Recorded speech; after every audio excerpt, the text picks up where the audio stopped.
Hello everyone, I'm Brian. Today I'm writing to Can Nididhyasana be considered a series of small awakenings, little samadhis? I've always thought, or at least I've heard, that once you've obtained it, you always have it. But I've also wondered if you can, have a grasp of it and and then all of a sudden, I don't say lose it, but I guess lose it would be the right word. So can you obtain it and then lose it? So I'm guessing this will answer my question here. Well, at least in this particular Nididhyasana, probably pronounced it wrong, but let's go and get started. So, I wanted to talk about the path of jnana, right? Yes. And in the third description, it is Nididhyasana. Nididhyasana, yes. Vedantic meditation.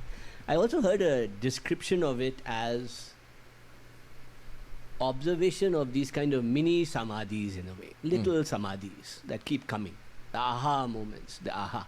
In kind of like Mahayana Buddhism also has a similar. Yes.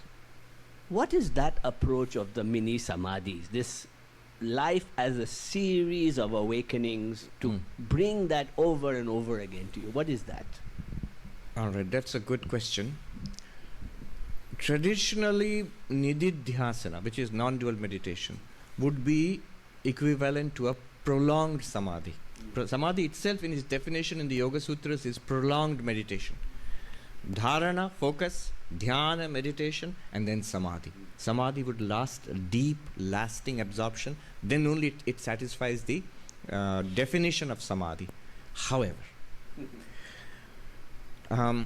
in Vedantic Nididhyasana, you remember you have already gone through the phase of listening and studying the truth, going through the teachings. That's the first phase. That's called Shravana.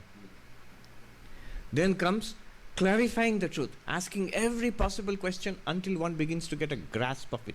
Clarity comes. That is called Manana. Once we have got clarity, I know the teaching and I know what it means. Now you need to stay with it. That staying with it is called Nididhyasana. You can stay with it with eyes closed and cutting out the world, turning inwards, focusing on the truth, which is, you've got clarity already. Without the clarity, Nididhyasana will not work. Or you can also, with eyes open, engaged in the world also, because the same truth is here. Staying with it is Nididhyasana. Now, prolonged or a series of little absorptions. You can even call it little samadhis. You can tweak the definition of samadhi to relax the requirement that it has to be prolonged. Why would you do that? The reason, it's a very eminently practical step. You do that because our modern minds are not, to be frank, pure enough, trained enough. We have conditioned and dumped so much garbage into it that it is not capable of deep absorptions. And real quick on that note, I don't know when this was. I don't know when this question was asked and when he answered this, but I think it's worse now.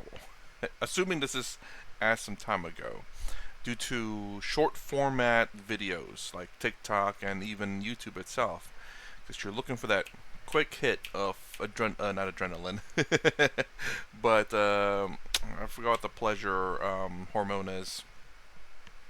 But yes, and the short form video is very addicting. I remember I went through it too. It was quite interesting. It was quite, I guess you could say, fun, because it's just little quick snippets of like jokes and good information sometimes.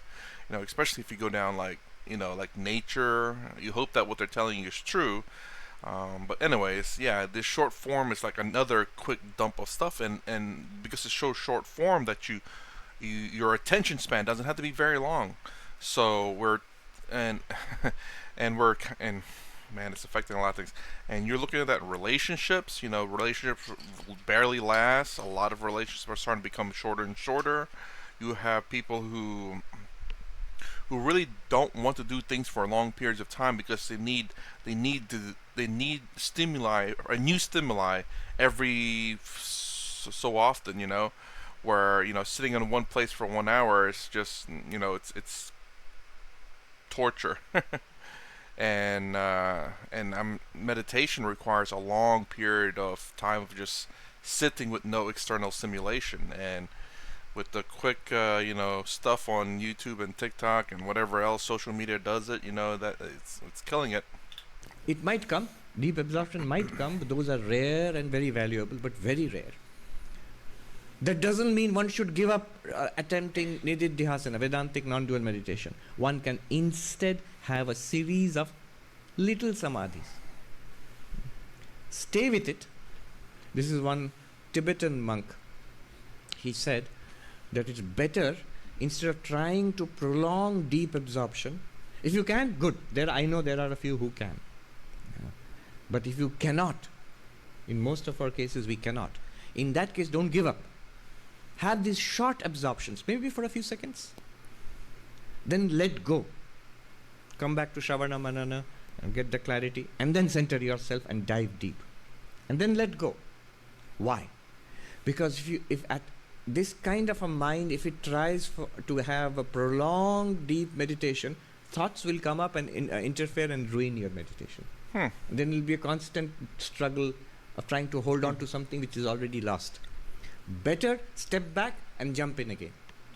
I would assume he would say that, hold it as long as possible, step back, jump in again, hold it as long as possible. That way your hopefully your attention span, your whatever I don't know what to call it, whatever it is that you're trying to do, regardless of what it is, that you can do it longer and longer and longer, instead of just doing 5 seconds constantly, and you don't try to prolong it, you'll never have a prolonged period of whatever it is you're trying to do.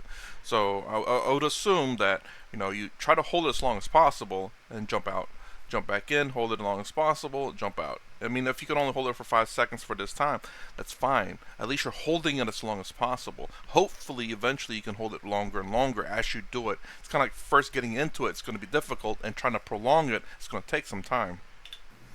A series of short absorptions. You can call it little samadhis. I'm reminded of this British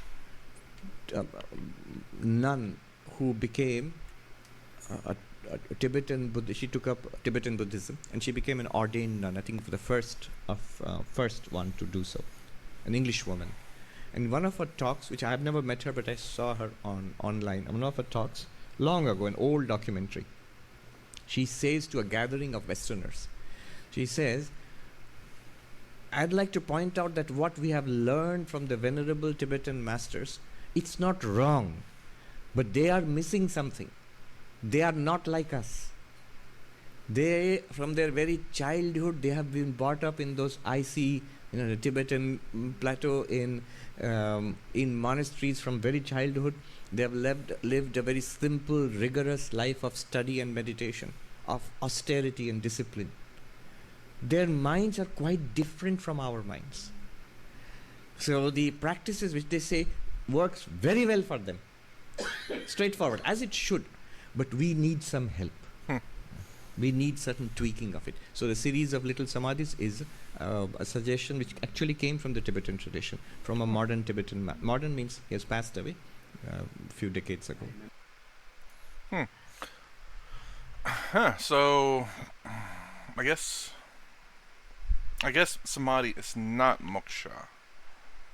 Maybe I'm getting those two confused. Samadhi is more along the lines of a prolonged meditation, a deep meditation, not just, how to say, a short meditation where you meditate you're able to quiet a lot of things down, but can only hold it for a short period of time. Kind of like how, actually, maybe that's what he's talking about. How you go from short meditation to where you're able to quiet things down to kind of hop into a deep meditation where I'm guessing it's a bit of I say deeper, I don't know how to explain that. Like more quiet, more still, more no external, what does deeper mean?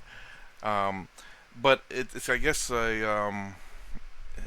I guess it would be something hard to describe. Even if you know it, it's probably like more of a stillness and quietness type of feeling, where even when you are meditating, it is that, but a kind of like a shallow form of it, perhaps. Mind you, I'd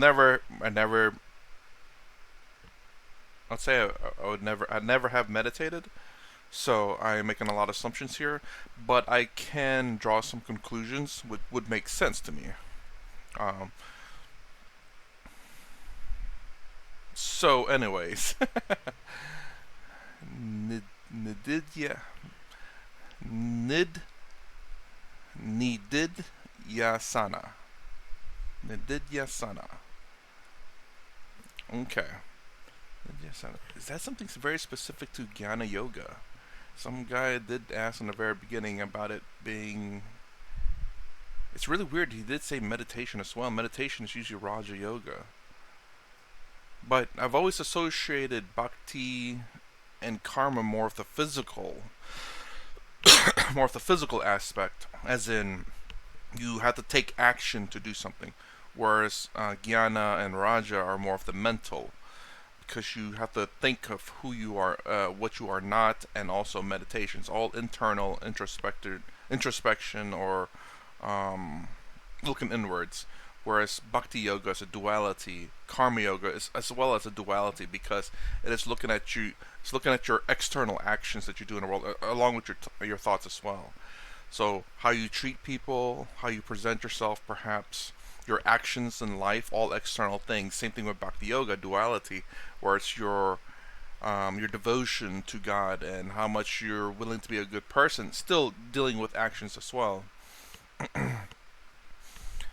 So I'm wondering if the natural, I guess, progression for Jnana Yoga is meditation. I'm not sure. Anyways, for more action to this video. If you like my content, please consider subscribing. Thumbs up, the stand down below. Thanks for watching. I will see you in the next vid.